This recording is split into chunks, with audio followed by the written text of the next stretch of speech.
Hi dear friends, അസ്സലാമു അലൈക്കും. നമസ്കാരം. അപ്പോൾ എന്തൊക്കെയുണ്ട് എല്ലാവരും വിശേഷം? എല്ലാവർക്കും സുഖമാണെന്ന് വിശ്വസിക്കുകയാണ്. അൽഹംദുലില്ലാഹ് ഞമ്മക്കും ഇവിടെ സുഖമാണ് കേട്ടോ. അപ്പോൾ എൻ്റെ ഈ വീഡിയോ കണ്ടുകൊണ്ടിരിക്കുന്ന എല്ലാ കൂട്ടുകാർക്കും എൻ്റെ ഹൃദയം നിറഞ്ഞ നബിദിനാശംസകൾ. അപ്പം നബിദിന സ്പെഷ്യലാണ് കേട്ടോ. കുലാവി അഥവാ കാവ എന്നൊക്കെ പറയും. ആ റെസിപ്പിൻ്റെ വീഡിയോ ഒന്ന് കണ്ടു നോക്കിയാലോ. അപ്പോൾ ഗോതമ്പ് വെച്ചങ്ങാണ്ടാണ് കേട്ടോ ചെയ്യണത്. അപ്പം 2 കിലോ ഗോതമ്പാണ് എൻ്റെ കയ്യിലുള്ളത്. അപ്പോൾ 1 കിലോ നമ്മൾ പാക്കറ്റ് വാങ്ങിയതുമാണ്, 1 കിലോ ഇവിടെ നമ്മൾ മില്ലിൽ നിന്ന് പൊടിച്ചെടുത്തതുമാണ്. അപ്പോൾ ഗോതമ്പ് ആകുമ്പോൾ നനച്ച് കുത്തണമല്ലോ, ഒരലിലിട്ടുങ്ങാണ്ട് കുത്തുക അല്ലെങ്കിൽ മിക്സിയിൽ കുത്തുക അങ്ങനെയൊക്കെയാണല്ലോ. അപ്പോൾ ഇത് കുത്തിയ പാക്കറ്റ് തന്നെയാണ് കേട്ടോ. അതേപോലെ മറ്റേത് കുറച്ച് നമ്മൾ മില്ലിൽ നിന്ന് കുറച്ചധികം കുത്തിയതിൻ്റെ ബാലൻസ് ബാക്കിയുള്ളതാണ്. അപ്പം ഇത് കണ്ടോ, കുറച്ച് ചെറുതാണ്. മറ്റേ പാക്കറ്റുള്ളത് കുറച്ച് വലിയ ഗോതമ്പാണ് കേട്ടോ. അപ്പോൾ നമ്മൾ ഗോതമ്പം പായസം ഉണ്ടാക്കുമ്പം നല്ല വലിപ്പത്തിൽ ഗോതമ്പ് ഇങ്ങനെ കിട്ടും കേട്ടോ. നമ്മൾ ഈ പാക്കറ്റ് വാങ്ങുകയാണെങ്കിൽ പാക്കറ്റാകുമ്പോൾ നല്ല കളറായിക്കാരം, നല്ല വൈറ്റ് കളർ വയ്ക്കാരം കണ്ടോ. അപ്പോൾ മറ്റേന് അത്ര തന്നെ കളർ കമ്മിയാണ്, മറ്റേത് ചെറിയൊരു കളർ മാറ്റമുണ്ട്. എന്തായാലും ഇത് രണ്ടും കൂടി വെച്ചുകൊണ്ടാണ് ഞാൻ പായസം ഉണ്ടാക്കിയെടുക്കുന്നത്. നമ്മളെ പാക്കറ്റ് മുഴുവനായിട്ട് അത് ഇട്ട് കൊടുക്കുന്നുണ്ട്. മറ്റേന്ന് 1/2 കിലോന് അങ്ങനെ ഇട്ട് കൊടുത്തുകൊണ്ട് 1.5 കിലോ വെച്ചും കണ്ടിട്ട് ഞാൻ ചെയ്യുന്നത്. അപ്പോൾ ഒരു കുക്കറൊക്കെ എടുത്ത് വെച്ചു. അപ്പോൾ നല്ലോണം ക്ലീൻ ചെയ്തിട്ട് വേണം നമുക്ക് വേവിച്ചെടുക്കാൻ. അപ്പോൾ ഞാൻ കുക്കർക്ക് ഇട്ടുകൊടുത്ത്, അതേപോലെ കടയിൽ നിന്ന് കൊണ്ടുവന്ന് അതും ഇട്ടെടുത്ത്, പിന്നെ മറ്റേന്ന് 2 നായി അങ്ങനെ ഇട്ടെടുത്ത് 1.5 കിലോ വെച്ച് കണ്ടാണ് ചെയ്യണത്. അപ്പോൾ നല്ലോണം വേവിച്ചെടുക്കണം കേട്ടോ, നല്ലോണം വേവണത്. അങ്ങനെ നല്ലോണം കഴുകിയിട്ട് ഞാൻ നല്ലോണം വെള്ളം ഒഴിച്ചു കൊടുത്തിട്ടേക്ക് നിറയെ വെള്ളം ഒഴിച്ചു കൊടുത്തു. അപ്പം എൻ്റെ സമയപരിമിതി കാരണം ഞാനത് കുക്കറിലാണ് വേവിച്ചെടുക്കുന്നത്. നമ്മൾ അടുപ്പത്താണെങ്കിൽ അങ്ങനെ കനലിൽ കടന്നുകൊണ്ട് അങ്ങനെ വേവണം കേട്ടോ, അതാണ് ഒന്നും കൂടി നല്ലത്. പിന്നെ ഇത് സമയപരിധി കാരണം വേറെ കുറേ ഓർഡറുകളും കാര്യങ്ങളൊക്കെ ഉണ്ടായിന്. അപ്പോൾ അതുകൊണ്ട് ഞാൻ അത് കുക്കറിലിട്ടുകൊണ്ടാണ് വേവിച്ചെടുക്കുന്നത്. കുക്കറിലിട്ടാലും നല്ലപോലെ വേവ് കിട്ടും. നമ്മൾ അടി പിടിച്ചാതെ അടുപ്പത്താണെങ്കിലും അടി പിടിക്കാതെ നോക്കണം. നല്ലോണം വെള്ളം ഒഴിച്ചുകൊണ്ട് കുറച്ച് ഉപ്പിട്ടുകൊണ്ടിട്ടാണ് ഞാൻ വേവിച്ചെടുക്കുന്നത്. അങ്ങനെ ഒരു 10 വിസിലൊക്കെ വേവിച്ചെടുത്തിട്ടുണ്ട്. വേവ് വിചാരിച്ചു കുഴപ്പമില്ല, വേവ് കുറയാൻ പാടില്ല. അങ്ങനെ അതിൻ്റെ വിസിലൊക്കെ പോയി ഞാൻ 10 വിസിലിനാട്ടോ ഓഫ് ചെയ്തത്. അപ്പോൾ അതിൻ്റെ പ്രഷറൊക്കെ പോയി കഴിഞ്ഞിട്ട് ഞാൻ തുറന്ന് നോക്കിയപ്പോൾ നല്ലോണം വെന്തിക്കണം, നല്ല പശ പോലെ അയക്കണം കേട്ടോ. അപ്പോൾ അഥവാ കട്ടകളൊക്കെ ഉണ്ടെങ്കിൽ ഒന്ന് ഉടച്ച് കൊടുക്കുക. ഇനി നമുക്ക് ശർക്കര വെള്ളം അതൊക്കെ ഒഴിച്ചു കൊടുക്കണം. അതിന് ശർക്കര ഒന്ന് മെൽറ്റ് ചെയ്യിക്കണം. അപ്പോൾ ഇതൊക്കെ നമ്മൾ 1 കിലോന് ഗോതമ്പാണെങ്കിൽ 2 കിലോ ശർക്കര വേണം കേട്ടോ, ഇരട്ടി ശർക്കര വേണം. അപ്പോൾ 1.5 കിലോന് ഞാൻ ഗോതമ്പാണ് എടുത്തുക്കണേക്ക് 3 കിലോ ശർക്കരയാണ് ഞാൻ അടുപ്പത്ത് മെൽറ്റ് ചെയ്യാൻ വെക്കുന്നത്. അപ്പോൾ നല്ലോണം വെള്ളം ഒഴിച്ച് കണ്ട് തന്നെയാണ് മെൽറ്റ് ചെയ്യാൻ വെച്ചത്. അങ്ങനെ അത് മെൽറ്റ് ചെയ്യുമ്പോൾ നമുക്ക് നമ്മളെ ചെമ്പട്ടി ഉണ്ടല്ലോ, വലിയ ചെമ്പെടുത്തുകൊണ്ട് അതിലേക്ക് ഈ കുക്കറിൽ വേവിച്ചെടുത്ത ഗോതമ്പുണ്ടല്ലോ അതൊക്കെ ഇട്ട് കൊടുക്കുക. അങ്ങനെ ഞാൻ ഫുള്ളായിട്ടും അതിലേക്ക് ഒഴിച്ച് കൊടുത്ത്, അപ്പം എന്നിട്ട് വേണം നമ്മളെ ശർക്കര വെള്ളം അതൊക്കെ ഒഴിച്ച് കൊടുക്കാൻ.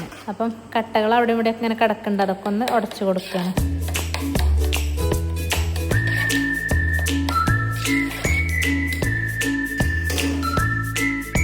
അപ്പോൾ നമുക്ക് ഇത് ഇനി തേങ്ങാപ്പാൽ വേണം കേട്ടോ. അപ്പോൾ ഞാൻ ഈ 1.5 കിലോനിക്കൊരു 4 തേങ്ങ എടുത്തുക്കണം. അപ്പോൾ 2 തേങ്ങൻ്റെ പാലും അതേപോലെ 2 തേങ്ങ ചിരവിങ്ങാണ്ട് തൊട്ടോ ഞാൻ ഇട്ടെടുക്കണത്. അപ്പോൾ 2 തേങ്ങയൊക്കെ നല്ലോണം പൂണ്ടുങ്ങാണ്ട് തേങ്ങാപ്പാലിന് എടുക്കാൻ വേണ്ടിങ്ങാണ്ട് ഞാൻ പൂണ്ട് വെച്ചിക്കണം. അതൊക്കെ ഒന്ന് പാലാക്കി എടുക്കും വേണം. അപ്പോൾ അതിന് നമ്മൾ ശർക്കരയൊക്കെ മെൽറ്റ് ആക്കണം കേട്ടോ. അപ്പോൾ അത് നന്നായിട്ട് അരിച്ചെടുത്തങ്ങാണ്ട് നമ്മളെ ഗോതമ്പത്തേക്ക് ഒഴിച്ചു കൊടുക്കുക. അപ്പോൾ ഗോതമ്പം വേവിക്കുമ്പം പ്രത്യേകിച്ചും ശ്രദ്ധിക്കണം, കുറച്ച് ഉപ്പിട്ടുങ്ങാണ്ട് വേണം വേവിക്കാൻ കേട്ടോ, അല്ലെങ്കിൽ ഗോതമ്പത്തേക്ക് ഉപ്പ് പിടിക്കൂല പിന്നെ ഇടുമ്പോൾ.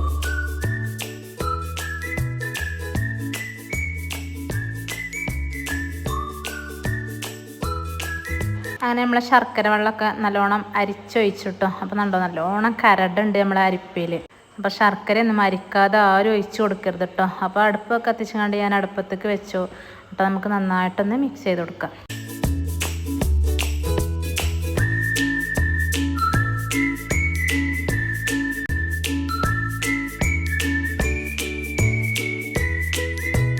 അങ്ങനെ അതവിടെ കിടന്ന് ചൂടാകുമ്പോഴത്തേന് തേങ്ങാപ്പാലൊക്കെ ഒന്ന് അരിച്ചെടുക്കാം.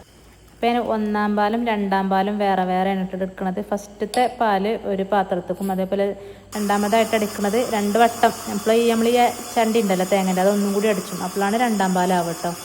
അങ്ങനെ 2 പാല് ഞാൻ എടുത്ത് മാറ്റി വെക്കുകയാണ്.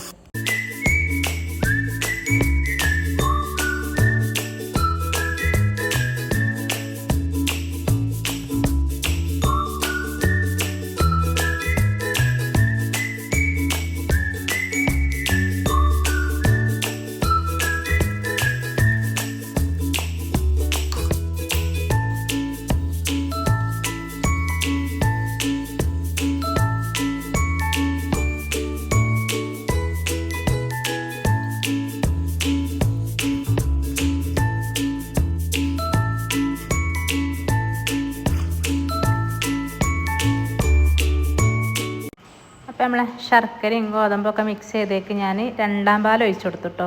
എന്നിട്ട് നമുക്ക് നന്നായിട്ട് മിക്സ് ചെയ്ത് കൊടുക്കുക. അടുപ്പൊക്കെ നല്ലോണം കത്തിക്കണേ. അപ്പോൾ ഈ ശർക്കരയും അതേപോലെ തേങ്ങാപ്പാലും ഒക്കെ ഒന്ന് ചൂടായി വന്നപ്പോൾ ഞാൻ 1 കപ്പ് പത്തിരിപ്പൊടി എടുത്തുകൊണ്ട് അതിലേക്ക് കുറച്ച് വെള്ളം ഒഴിച്ചാണ് നന്നായിട്ടൊന്ന് മിക്സ് ചെയ്തുകൊണ്ട് ആ കൂട്ടാട്ടതൊക്കെ ഒഴിച്ചു കൊടുക്കുന്നത്. അപ്പോൾ പായസം ഒന്നും ഇങ്ങോട്ട് കുറുകി കിട്ടും. നമ്മൾ പായസം എത്രയാണ് അളവ് വെച്ചാൽ അതിനനുസരിച്ച് ഒഴിച്ചു കൊടുക്കണം കേട്ടോ. അതൊരു 100 ഗ്ലാസ് ഉണ്ട്. അതിലേക്ക് ഞാൻ 1 കപ്പ് പത്തിരിപ്പൊടിയാണ് മിക്സ് ചെയ്തുകൊണ്ട് ഒഴിച്ചു കൊടുത്തത്. അങ്ങനെ അതൊക്കെ ഇട്ടുകൊണ്ട് നല്ലോണം മിക്സ് ചെയ്ത് കഴിഞ്ഞാൽ അതൊന്ന് ചൂടായി വന്നിട്ട് നമുക്ക് 2 തേങ്ങ ചിരവി വെച്ചതുണ്ടല്ലോ അത് ഇട്ടെടുത്തുകൊണ്ട് ഒന്നാണ് മിക്സ് ചെയ്യുക. എന്നിട്ട് പിന്നെ ലാസ്റ്റാണ് കേട്ടോ 1-ാം പാൽ ഒഴിച്ചു കൊടുക്കുക. 1-ാം പാൽ ഒഴിച്ചു കൊടുത്താൽ പിന്നെ നമ്മളെ പായസം തിളക്കരുത്.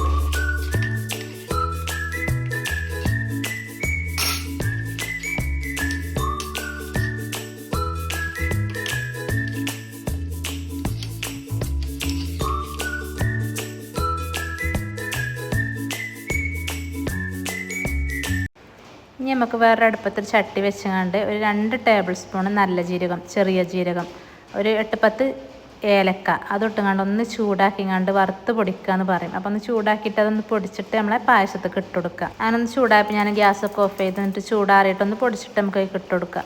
പിന്നെ ലാസ്റ്റ് ഞാൻ 1-ാം പാൽ ഒഴിച്ചു കൊടുത്തു കേട്ടോ. ഈ 1-ാം പാൽ നമ്മൾ കട്ടിയുള്ള തേങ്ങാപ്പാലേക്കാരം അതൊഴിച്ചുകൊണ്ട് നമ്മൾ പായസം ഒരിക്കലും തിളക്കരുത്. ഒന്ന് ജസ്റ്റ് ഒന്ന് ചൂടായാൽ മതി.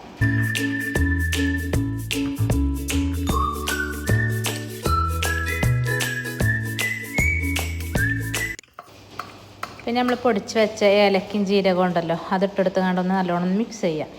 പിന്നെ അത് ചെറിയ ഉള്ളി ഉണ്ടല്ലോ അത് അരിഞ്ഞുകൊണ്ട് നമ്മൾ തൂമിക്കലാട്ടോ. അണ്ടിപ്പരിപ്പ് മുന്തിരൊന്നും ഇതൊക്കെ വേണ്ട, അതിൻ്റെ ഒന്നും ആവശ്യമില്ല. അപ്പം നെയ്യിലാണ് ഇത് തൂമിച്ച് വറവിട്ടെടുക്കുക.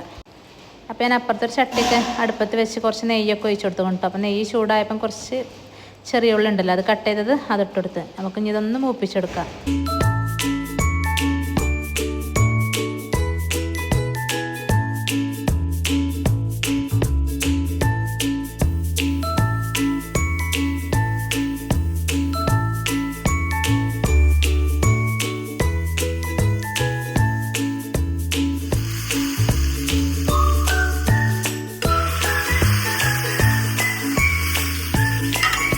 അപ്പോൾ നമ്മളെ നബിദിന സ്പെഷ്യൽ ഗോതമ്പ് പുലാവ് ഇവിടെ റെഡി ആക്കണം കേട്ടോ.